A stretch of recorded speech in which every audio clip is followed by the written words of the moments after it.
It's no secret that I'm disabled. I'm autistic, dyslexic, dyspraxic, and dysgraphic, quite the collection. Like so many with those conditions, I experience a lot of mental health challenges. I've never had an anxiety-free day in my life, and I'm prone to frequent meltdowns, overthinking, and negative self-talk, much more on a bad day.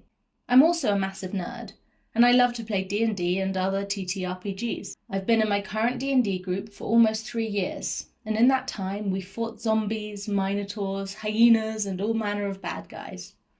Once a fortnight, we meet at a local pub for 3 hours and tell stories together over dinner and snacks. I tend to avoid late nights and social events because I find them utterly exhausting, overstimulating, and definitely not worth the amount of recovery time required.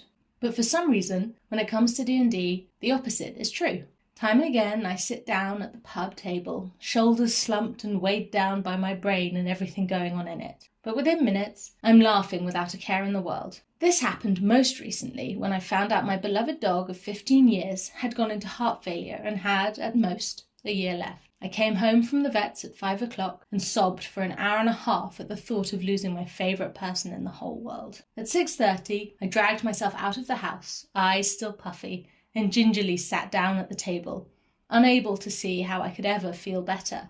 But then, as if by magic, I did. I mean, how can I worry about my dog when I'm trying to keep my turtle sorcerer from being found by the Githyanki guards? You need to find your tribe, and thanks to D&D, I have.